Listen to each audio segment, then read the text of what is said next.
Hi guys, welcome back to our YouTube channel. അപ്പോൾ guys, ഇന്നത്തെ video എന്ന് പറയുന്നത് ഇത് കണ്ടപ്പോൾ നിങ്ങൾക്ക് മനസ്സിലായിട്ടുണ്ടാവും, ടൊമാറ്റോ ആണ് കേട്ടോ. അതായത് നമ്മുടെ വീട്ടിലുണ്ടായ ടൊമാറ്റോ. അപ്പോൾ അത് വെച്ചിട്ട് നമ്മൾ ലാസ്റ്റ് ഒരു കറി ഉണ്ടാക്കുന്നുണ്ട് കേട്ടോ. അപ്പോൾ ആ വീഡിയോ ഒക്കെ നമുക്ക് കാണാം. ഇപ്പോൾ ഗൈസ്, നമുക്ക് ഈ തൈകളൊക്കെ കൃഷിഭവനിൽ നിന്ന് കിട്ടിയതാണ് കേട്ടോ. എല്ലാ വർഷവും വേനലാകുമ്പോൾ നമുക്ക് ഇതുപോലെ കുറേ തൈകളും വിത്തുകളും ഒക്കെ കിട്ടാറുണ്ട്. പിന്നെ നമുക്ക് തൈകളൊക്കെ കിട്ടിയ ശേഷം ചാക്കിലൊക്കെ മണ്ണ് നിറച്ച് ടെറസിൽ കൊണ്ടുവന്ന് കൃഷി ചെയ്യലും അത് പരിപാലിക്കലൊക്കെ ഉപ്പാണ് കേട്ടോ. അപ്പോൾ കഴിഞ്ഞ വർഷം ഇതുപോലെ നമ്മൾ നട്ടിരുന്നു, നല്ല വിളവെടുപ്പുണ്ടായിരുന്നു കേട്ടോ കഴിഞ്ഞ വർഷവും. ഇതുപോലെയൊക്കെ എല്ലാവരും കൃഷി ചെയ്യണമെങ്കിൽ എല്ലാവരുടെ വീട്ടിലും നമ്മുടെ ആവശ്യത്തിനുള്ള ടൊമാറ്റോ നമുക്ക് നല്ല ഫ്രഷ് ടൊമാറ്റോ കിട്ടും കേട്ടോ. പിന്നെ നമ്മൾ ഇപ്രാവശ്യം 12 ചാക്കുകളിലായിട്ടാണ് നട്ടിട്ടുള്ളത്. പക്ഷേ നമുക്ക് നല്ല കായ്ഫലം കിട്ടിയിട്ടുണ്ട് കേട്ടോ. പിന്നെ കിട്ടിയതിൽ കുറേ കായ്കൾ നമ്മൾ ഫാമിലിയിലൊക്കെ ഷെയർ ചെയ്തിട്ടുണ്ടായിരുന്നു. പിന്നെ ഈ തക്കാളി നമ്മൾ ഫാമിലിയിലൊക്കെ ഷെയർ ചെയ്ത സമയത്ത് നമ്മളോട് പലരും ചോദിച്ചിട്ടുണ്ടായിരുന്നു, അവരൊക്കെ കൃഷി ചെയ്തിട്ട് ഇതുപോലെ കായ്ഫലമൊന്നും ഉണ്ടായിട്ടില്ല. പിന്നെ അത് മാത്രമല്ല, കായ മരത്തിലുണ്ടായ കായ പച്ചക്കായ ആയിട്ട് തന്നെ നിൽക്കുകയാണ് ചെയ്തത് എന്നൊക്കെ പറഞ്ഞിട്ടുണ്ടായിരുന്നു. നമ്മുടെ കൃഷി എന്ന് വെച്ചാൽ ഉപ്പാക്ക് കൃഷിയായിട്ട് നല്ല ബന്ധമുള്ള ആളാണ്. അപ്പോൾ അതുകൊണ്ട് തന്നെ ഉപ്പാണ് ഇതൊക്കെ പരിപാലിക്കൽ കേട്ടോ, ജൈവവളം കാര്യങ്ങളും. പിന്നെ സൂര്യപ്രകാശം ടെറസിലായതുകൊണ്ട് നന്നായിട്ട് കിട്ടുന്നുണ്ടല്ലോ, അതുകൊണ്ടൊക്കെ ആയിരിക്കാം കേട്ടോ നന്നായി കായ്ഫലം ഉണ്ടായത്. പിന്നെ നമ്മൾ ഇതുപോലെ യെല്ലോ കളർ ആവുന്ന സമയത്ത് തന്നെ പറിച്ചെടുക്കലാണ് കേട്ടോ പതിവ്. ഒന്നാമത് ഇത് മരത്തിൽ വെച്ചുകൊണ്ടിരിക്കാൻ പറ്റില്ല, കാരണം കിളികൾ ടെറസിലായതുകൊണ്ട് തന്നെ കിളികൾ എപ്പോഴും വന്ന് അത് കൊത്തി വെറുതെ നാശാക്കി കളയലാണ്. അതുകൊണ്ട് തന്നെ നമ്മൾ വലയിട്ട് മൂടി വെക്കലാണ് കേട്ടോ. കായ പറിച്ചെടുക്കുന്ന സമയത്ത് മാത്രമേ നമ്മൾ വല എടുത്ത് മാറ്റലുള്ളൂ. ഇതുപോലെ യെല്ലോ കളർ ആവുന്ന സമയത്ത് നമ്മൾ പറിച്ചെടുക്കില്ല. ഇനി മരത്തിലധികം വെച്ചുകൊണ്ടിരുന്ന റെഡ് കളർ ആവുമെന്ന് നമ്മൾ ടെസ്റ്റ് ചെയ്ത് നോക്കിയിട്ടില്ല. നമ്മൾ ഈ യെല്ലോ കളർ ആകുമ്പോൾ തന്നെ നമ്മൾ പറിച്ചെടുക്കും, എന്നിട്ട് വീടിൻ്റെ അകത്ത് കൊണ്ടുപോയി വെക്കലാണ്. അപ്പോൾ അങ്ങനെ വെക്കുമ്പോൾ തന്നെ പിന്നെ 2-3 ദിവസം കഴിയുമ്പോൾ ഇതിൻ്റെ നിറം മാറി ഓറഞ്ച് ആകും, പിന്നെ അത് റെഡാവും. അങ്ങനെ ആയി ആ റെഡായി നല്ല റെഡ് കളർ ആകുമ്പോൾ നമ്മൾ ഫ്രിഡ്ജിൽ കയറ്റി സൂക്ഷിക്കലാണ് കേട്ടോ പതിവ്. ഇപ്പോൾ ഈ കാണുന്ന ടൊമാറ്റോ നമ്മൾ ഇന്ന് പറിച്ചെടുത്തതാണ് കേട്ടോ. പിന്നെ 2-3 ദിവസം കഴിഞ്ഞിട്ടുള്ള അവസ്ഥയാണിത്. അപ്പോൾ ഇത് നന്നായിട്ട് കളർ ചേഞ്ച് ആയിട്ടുണ്ട്. ഇനി ഇതിൽ നിന്ന് നന്നായിട്ട് റെഡായിട്ടുള്ള ഒക്കെ എടുത്തിട്ട് നമ്മൾ ഫ്രിഡ്ജിൽ സൂക്ഷിക്കും. പിന്നെ ഇത് ഇപ്പോൾ പറിക്കുന്ന സമയത്ത് മക്കൾ കഴിക്കലുണ്ട് കേട്ടോ. പച്ചക്ക് തക്കാളി തിന്നും. അതായത് നമ്മൾ കടയിൽ നിന്ന് വാങ്ങിക്കൊണ്ടിരുന്ന ടൊമാറ്റോ ഒന്നും അവർ പച്ചക്ക് കഴിക്കില്ല, അവർക്ക് ടേസ്റ്റ് ഇല്ല എന്നൊക്കെ പറയും. ഇതവർ ഒരു മധുരം ഉണ്ട് എന്നൊക്കെ പറയും കേട്ടോ. കാരണം നമ്മൾ വീട്ടിലുണ്ടാക്കിയതുകൊണ്ടായിരിക്കാം, കെമിക്കലൊന്നും ഇല്ലല്ലോ, അതുകൊണ്ടായിരിക്കാം. നല്ലൊരു ടേസ്റ്റാണ്. നമ്മൾ കടയിൽ നിന്ന് വാങ്ങിക്കൊടുന്ന ടൊമാറ്റോ ഒക്കെ ആണെങ്കിൽ ഏകദേശം ഒരു 10-15 ദിവസമൊക്കെ കഴിയുമ്പോഴത്തേനും അത് കേട് വന്ന് തുടങ്ങും. ഫ്രിഡ്ജിൽ വെച്ചാലും കേടായി തുടങ്ങും. പക്ഷേ ഇത് നമ്മൾ എത്ര ദിവസം വെച്ചിട്ട് കേടൊന്നും ആവില്ല.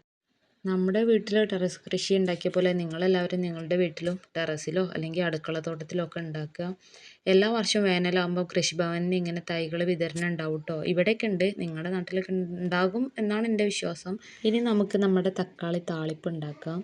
ഇന്ന് ഉച്ചയ്ക്ക് ഫുഡ് കഴിക്കാൻ ഞാൻ മാത്രമേ ഉള്ളൂ കേട്ടോ, ബാക്കിയുള്ളവരൊക്കെ കല്യാണത്തിന് പോയിട്ടുണ്ട്. അപ്പോൾ അതുകൊണ്ട് തന്നെ ഞാൻ കുറച്ചുണ്ടാക്കുന്നേ ഉള്ളൂ. പിന്നെ ഓരോ സ്ഥലത്തും ഓരോ രീതിയിലായിരിക്കും, നമ്മൾ ഉണ്ടാക്കുന്ന സ്റ്റൈലിൽ നമ്മൾ ഉണ്ടാക്കുന്നു. അപ്പോൾ ആദ്യം ചട്ടി വെച്ചു, ചട്ടി ചൂടായ ശേഷം കോക്കനട്ട് ഓയിൽ ഒഴിച്ചു. ഇനിയിപ്പോൾ അത് ചൂടായി വരുമ്പോൾ നമുക്ക് ചുവന്നുള്ളിയോ അല്ലെങ്കിൽ കടുകോ ഏതും ഇടാം കേട്ടോ. ഞാൻ കടുക് ഇട്ടിട്ടാണ് ചെയ്യുന്നത്. പിന്നെ ചാനൽ സബ്സ്ക്രൈബ് ചെയ്യാതെ കാണുന്നവരുണ്ടെങ്കിൽ ദയവ് ചെയ്ത് സബ്സ്ക്രൈബ് ചെയ്ത് സപ്പോർട്ട് ചെയ്യണം കേട്ടോ. നിങ്ങൾ തരുന്ന ഓരോ സബ്സ്ക്രൈബാണ് എനിക്ക് ഓരോ സപ്പോർട്ട്. കടുക് പൊട്ടിയ ശേഷം നമ്മൾ എരിഞ്ഞു വെച്ചിട്ടുള്ള ടൊമാറ്റോ ഇടണം കേട്ടോ. ടൊമാറ്റോ ഇട്ട് കഴിഞ്ഞ ശേഷം തന്നെ നമുക്ക് ആവശ്യത്തിനുള്ള ഉപ്പ് ഇട്ടിട്ട് നന്നായിട്ടൊന്ന് മിക്സ് ചെയ്ത് അടച്ച് വെക്കാം. പിന്നെ നമ്മളൊക്കെ വിചാരിക്കും നമ്മളെ കൊണ്ടൊന്നും കൃഷി ചെയ്യാൻ പറ്റില്ല, അല്ലെങ്കിൽ സ്ഥലമില്ല, സൗകര്യമില്ല എന്നൊക്കെ. പക്ഷേ ഇത്തിരി സ്ഥലത്താണെങ്കിൽ പോലും നമുക്ക് ചാക്കിൽ മണ്ണ് നിറച്ചിട്ടോ അല്ലെങ്കിൽ ഗ്രോ ബാഗിലായിട്ടോ അല്ലെങ്കിൽ ചെടിച്ചട്ടിയിലായിട്ടോ ഒക്കെ നമുക്ക് കൃഷി ചെയ്യാൻ പറ്റും കേട്ടോ. അങ്ങനെയൊക്കെ ചെയ്താൽ നമുക്ക് നല്ല ഹെൽത്തി ആയിട്ടുള്ള ഫുഡുകൾ ഉണ്ടാക്കിയെടുക്കാൻ വേണ്ടിയിട്ട് പറ്റും കേട്ടോ. അപ്പം നമ്മുടെ പറമ്പിലും ടെറസിലൊക്കെ ഇത്തിരി സ്പേസ് ഉള്ളൂ എങ്കിൽ കൂടി നിങ്ങളും ഇതുപോലെയൊക്കെ ചെയ്ത് നോക്കുക.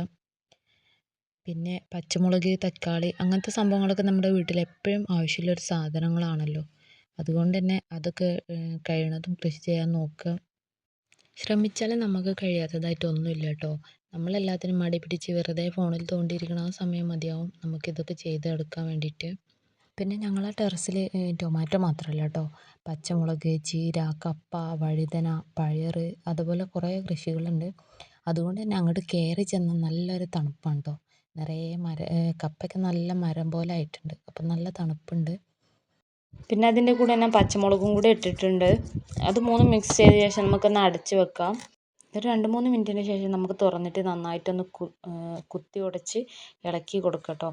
അതിൻ്റെ ശേഷം നമുക്ക് ഇതിലേക്ക് കഞ്ഞിവെള്ളം ഒഴിച്ച് കൊടുക്കാം. നമ്മളിവിടെ കഞ്ഞിവെള്ളമാണ് കേട്ടോ ഒഴിക്കാറ്. കഞ്ഞിവെള്ളം എന്ന് പറഞ്ഞാൽ കഞ്ഞി നമ്മൾ ചോറ് വാർത്തെടുത്ത ശേഷം അതിൻ്റെ അടിയിലുള്ള വെള്ളം ഉണ്ടാവുമല്ലോ, അതായത് കുറച്ച് കുറുന്നനെ ഉണ്ടാവും, ആ വെള്ളം ഉണ്ട് നമ്മൾ ഉപയോഗിക്കാറ്. അത് ഒഴിച്ച ശേഷം നമുക്കൊന്ന് അടച്ച് വെച്ചിട്ട് ഒരു 2-3 തിള വന്ന ശേഷം നമുക്കിത് തീ ഓഫ് ചെയ്യാം. അങ്ങനെ നമ്മുടെ കറിയൊക്കെ റെഡി ആയിട്ടോ. ഇനിയിപ്പോൾ ഞാൻ ഫുഡ് കഴിക്കാനുള്ള പുറപ്പാടാണ്. ചൂട് ചോറും ചൂട് കറിയും മീൻ പൊരിച്ചതും പപ്പടവും ചമ്മന്തിയും ഒക്കെ റെഡിയാണ്. അപ്പം ഞാൻ കഴിക്കട്ടെ കേട്ടോ.